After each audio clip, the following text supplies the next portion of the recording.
Mahar trip ಆ ಕನ್ನಡ ಯುದ್ಧದಲ್ಲಿ ಭಾಗಿಯಾಗುತ್ತೆ. ಭಾಗಿಯಾದಾಗ ಹೀಗೆಲ್ಲ ಟೆಂಟ್ ಹಿಡ್ಕೊಂಡು ಕೂತಿರ್ತಾರೆ. ಅಲ್ಲೊಂದು ಟೆಂಟ್ ಹೊಡೆದಿರ್ತಾರೆ ಮಹಾರು.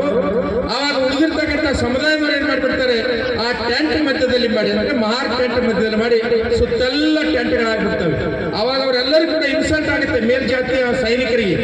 ಏನಂತ, ಮಹಾರ್ ಜನಾಂಗ ನಟ್ಟು ನಡಬರ್ಕ ಆಗ್ಬಿಟ್ರು, ನಾವೆಲ್ಲ ಸುತ್ತಮುತ್ತ ಸುತ್ತುವರೆದು ಟೆಂಟ್ ಹುಡ್ಕೊಂಡ್ಬಿಟ್ಟಿವಲ್ಲ ಅಂತ ಸವಾಯಿ ಮಾಧವರ ಹತ್ರ ಹೋಗಿ ಕಂಪ್ಲೇಂಟ್ ಕೊಡ್ತಾರೆ. ಏನಂತ, ಮಹಾರಾಜರೇ, ಮಹಾರ್ ಜನಾಂಗದವರು ಮಧ್ಯದಲ್ಲಿ ಬಂದಿದ್ದಾರೆ, ಕೀಳು ಜಾತಿ ಜನಾಂಗ, ಇವರು ಬೇರೆ ಕಡೆ ಟೆಂಟ್ ಹೊಡೆದು ಕೊಡ್ಬೇಕು ಅಂತಕ್ಕಂಥ ಮಾತನಾಡಿದಾಗ ಸವಾಯಿ ಮಾಧವರು ಹೇಳ್ತಾರೆ, ಇದು ಊಟ ಮಾಡ್ತಕ್ಕಂಥ ಪಂಕ್ತಿ ಅಲ್ಲಪ್ಪ, ಇದು ರಣಭೂಮಿ ಇದೆ.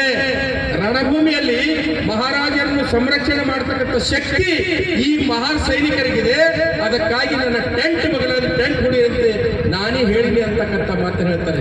ಸ್ನೇಹಿತರೆ, ಹೀಗೆ ನೆಕ್ಸ್ಟ್ ಡೇ 1795 ಮಾರ್ಚ್ 11ನೇ ತಾರೀಕು ದಿವಸ ಕನ್ನಡ ಯುದ್ಧ ಆರಂಭವಾಗುತ್ತೆ. ಕನ್ನಡ ಯುದ್ಧ ಆರಂಭವಾದಾಗ ಪರಶುರಾಮ್ ಭಾವು ಪಟವರ್ಧನ್ ಅಂತಕ್ಕಂಥ ದಂಡನಾಯಕ ಎಲ್ಲ ಪಠಾಣರ ಮಧ್ಯದಲ್ಲಿ ಸಿಕ್ಕಿಬಿದ್ದಿರ್ತಾನೆ. 3ನೇ ಸಿದ್ಧನಾಥ್ ನೋಡ್ತಾನೆ. ಅವಾಗ ಪರಶುರಾಮ್ ಭಾವು ಪಟವರ್ಧನ್ ಚೀರ್ತಾನೆ. ಏನಂತ, ಸಿದ್ಧನಾಥ್ ನನ್ನನ್ನು ಬದುಕಿಸು ಅಂತ ಹೇಳಿ, ಮುಜೆ ಬಚಾವೋ ಸಿದ್ಧನಾಥ್, ನನಗೆ ಬದುಕಿಸು ಅಂದಾಗ ಸುತ್ತೆಲ್ಲ ಪಠಾಣರು ಸುತ್ತ ಹಾಕಿ ಪರಶುರಾಮ್ ಭಾವು ಪಟವರ್ಧನಿಗೆ ಅಟ್ಟಹಾಸದಿಂದ ತಲವಾರು ತಿರುಗಿಸ್ತಾ ಇರ್ತಾರೆ.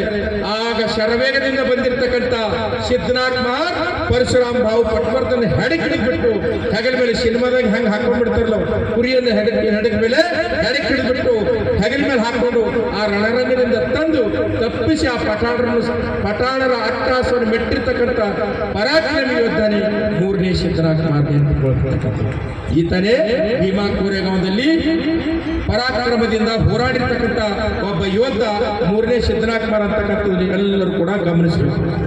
ಇನ್ನ ಈತ ನಂತರ ಸವಾಯಿ ಮಾಧವ ನಂತರ ಪೇಶ್ವೆಗಳ ಗದ್ದಿಗೆ ಬಂದಿರತಕ್ಕಂಥ 2ನೇ ಬಾಜಿರಾವ್. 2ನೇ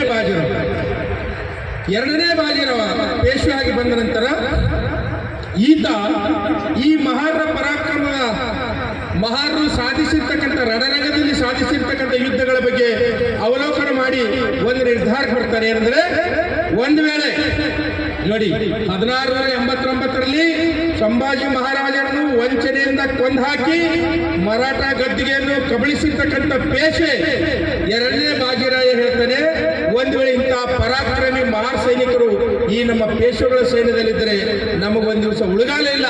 ಅದಕ್ಕಾಗಿ